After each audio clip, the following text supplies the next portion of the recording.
Contemporary years have seen so many films take horror to new and exciting places and introduce some amazing talent along the way.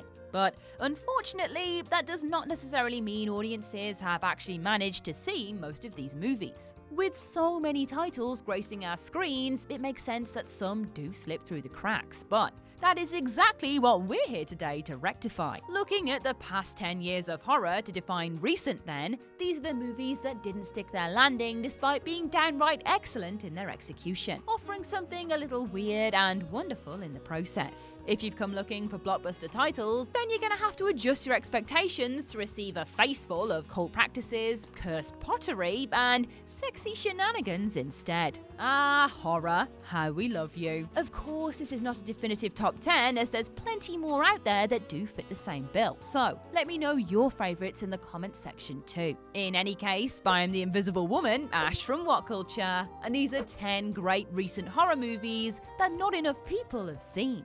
10. A Dark Song.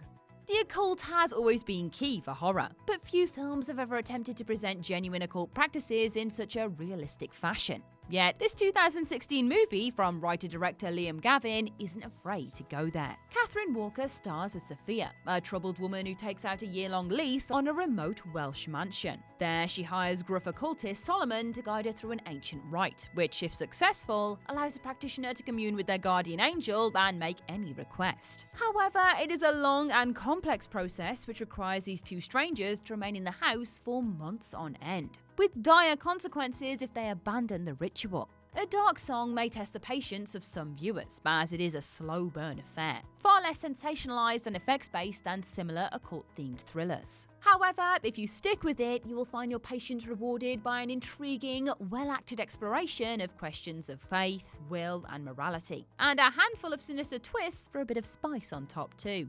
Lovely. 9. Jug Face.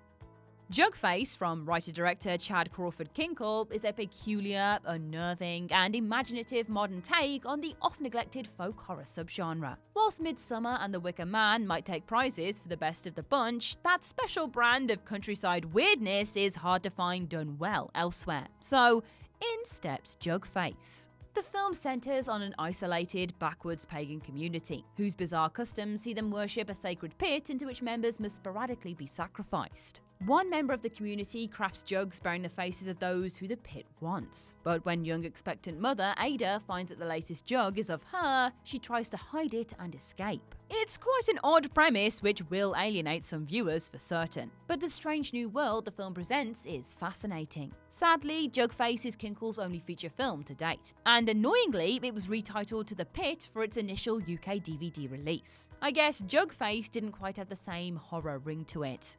I wonder why. 8. I Am Not a Serial Killer.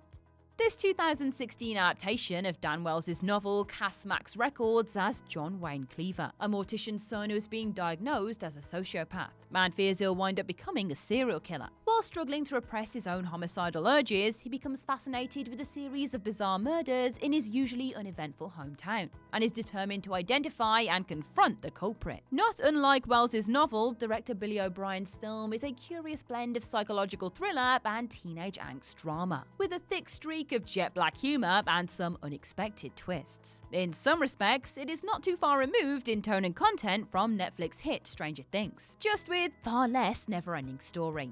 You can decide whether that's a good or bad thing. 7. Pyewacket.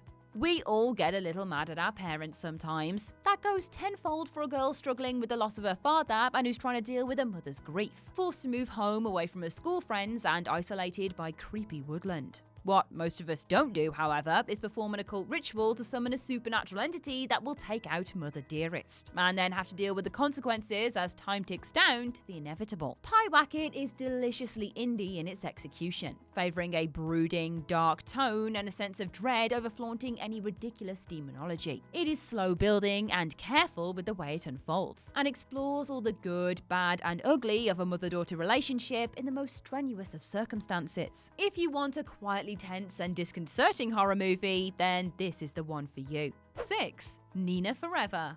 Some good old-fashioned sex-based indie horror, this macabre love story from Ben and Chris Blaine centers on a bereaved young man, Rob, who has attempted suicide following the death of his girlfriend Nina. Attempting to move on, he begins a new relationship with co-worker Holly. However, just when things start to be working for the new couple, a somewhat unforeseen complication arises. Whenever they have sex, Nina returns from the grave to join them. Obviously, this makes things a tad bit awkward, and leaves Rob and Holly with some difficult questions to ask about the future of their relationship. Whilst the premise might suggest a bawdy, trashy comedy, Nina Forever is a surprisingly mature and intelligent look at the problems of rebound romances, with an added jolt of gallows humour thanks to the zombie twist. It is bold, inventive, and more poignant than you might expect from a film which I have literally just described as an undead threesome. Trust me. 5. John dies at the end. Seasoned horror veteran Don Coscarelli, director of the Phantasm series and Bubba Hotep, has yet another banger with John Dies at the End, with his 2012 adaptation of David Wong's cult novel bursting with energy. At a glance, Dave and John are a pair of standard middle American 20-something slackers. Yet thanks to the use of a rare and extraordinarily dangerous drug, they are in contact with alternate realities and otherworldly entities which ordinary people can't see. In the face of all manner of threats, human and otherwise, this very average duo find themselves unwittingly responsible for the fate of all life as we know it. While it unfortunately lacks the budget to fully do justice to Wong's bizarre epic in terms of visual spectacle, John Dies at the End has an infectious charm thanks to the razor-sharp dialogue, the chemistry between its lead characters, and some excellent supporting turns too. 4. Pieta.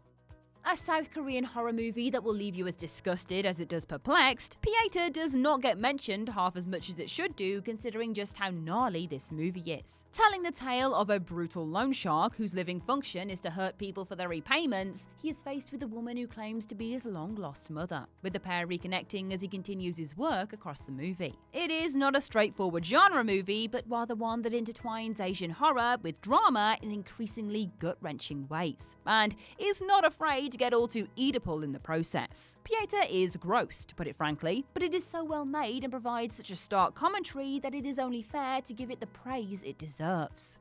3. Spring.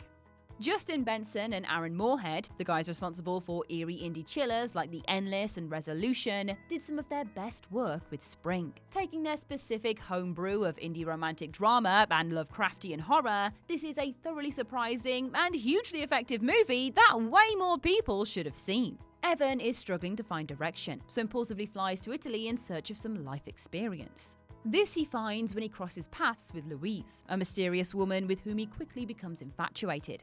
However, there is a lot more to her than meets the eye.